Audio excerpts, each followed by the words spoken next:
So here's some fun experience that I had making sushi at I think both my restaurant jobs that I had as a student. Whenever the pickled ginger was finished and used up in the front, you had to go in the back and get that big white container and refill your inserts. Well, it was always a nightmare to refill the ginger because especially when you've used most of that big jar, you have to, with gloves of course, go deep in to that chilled pickling solution and get the ginger out to put in your insert. That still gives me the shudders because it's just so cold. You don't have to do that when you make it at home because there's no way I think you're gonna be making that much pickled ginger at home. Here's how to do it, and while it's preferred that you use young ginger, in Ottawa, I just could not find it. So let's say you're at a place where you can't find young ginger, here's how to make it with regular ginger. Now peeling it, you want to use a spoon, and a spoon actually works better than a vegetable peeler because a peeler tends to take out a lot of ginger along with the peel. But the spoon is blunt enough that you can scrape out the skin, which is actually, I feel, softer than the flesh of the ginger. So you can easily just scrape it all out. Now once you have that, I am gonna use a super sharp knife and be very patient. If you don't have any of that, use the mandolin and you'll get as much luck as long as you keep in mind to be very safe with the mandolin.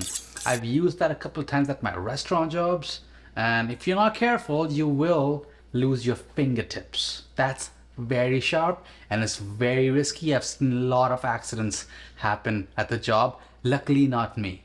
But the key here, if you're using a knife, to use a very sharp knife or a freshly sharpened knife and go very slow and go as thin as you can, because you don't want big chunks of ginger because that's never going to tenderize and soften enough to enjoy as gari. I think that's how you say it in Japanese, but correct me if I'm wrong. Now once you have sliced up all of your ginger, because this is not young ginger, we are trying to do something to soften it and tenderize it, because young ginger just naturally is much softer and it's not as fibrous as regular ginger that you get at the supermarket.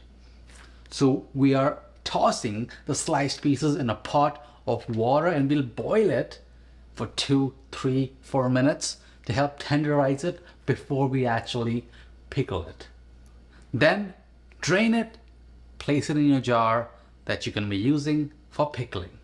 To make the solution, I'm not being super traditional here. I'm adding water to the pickling solution, and that again helps a little bit with the tenderizing portion of our regular ginger root.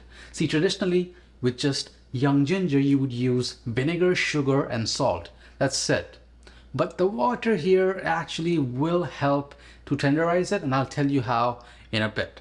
So you want to put the vinegar, rice vinegar in this case, water, sugar and salt in the saucepan, and when it starts to steam up, start to come up to a simmer, whisk it all up, let that come up to a boil because that's going to help kill any bacteria, parasites that are in the water, and then put that hot pickling solution in the jar with the ginger.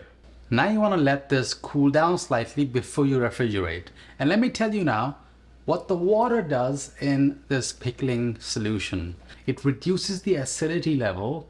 So too much acidity in the pickling solution can cause the ginger to turn rubbery, and that may not be desirable. So the water here actually helps to keep it softer. And while behind the scenes salt and sugar helps to create a hypertonic environment for the ginger, basically drawing out excess moisture from the ginger, which causes enzyme activity, the water that's in the solution helps to in turn keep the ginger hydrated. So it's like weird like osmosis that's happening. And while the biggest advantage of having pure vinegar and really high acidity is a crazy high shelf life. So if you didn't use water, shelf life is close to like 5-6 months, but make sure to always check for spoilage. But with the water, because it's not purely acidic and because acid helps to maximize the prevention of enzyme activity that causes spoilage, the shelf life from the water goes down to 1 to maybe 3 months, but still you have to be really cognizant of the spoilage. But the key here is the texture, the final flavor. How does it compete with store-bought pickled ginger, which I have right here? And you may notice this is pinkish or reddish in color. Now, I'm not really exactly sure why this store-bought ginger is pinkish in color. Maybe it's artificial coloring, or maybe it's the use of red shiso leaves in the pickling solution that dyed the ginger pinkish. Or maybe this is young ginger because they tend to contain pigments called anthocyanins. And when reacting with something acidic like rice wine vinegar, well, those pigments get released and the ginger turns pink. Now it'll be fun to like taste it, to see like how the store-bought version compares to the homemade version. And since we didn't use young ginger, we used regular ginger root from the supermarket, if it's gonna taste strong, because you don't want the ginger to be overly strong, you want it to be nice and light, because it is meant to be had between all kinds of sushis to clean your palate. And if you don't like ginger, then this may be gross to you, but pickled ginger actually is amazing. And that pink one, tasty. Again, I don't know why it's pink. Could be one of the reasons I told you earlier, but it's pretty tasty. Now the other one, the cool thing is, even though we cut it with a knife, it's still thin and soft. So again, it's your patience, but let's taste this.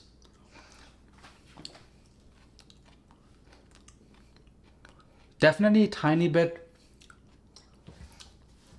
crispier. I mean, I'm really a big fan of how this tastes, and it's like a satisfying, refreshing crunch. It's sweet, tiny bit of saltiness, and just feel good. And I can keep just munching on it. It's just that good. So I really want you to have it and pair it with whatever you want.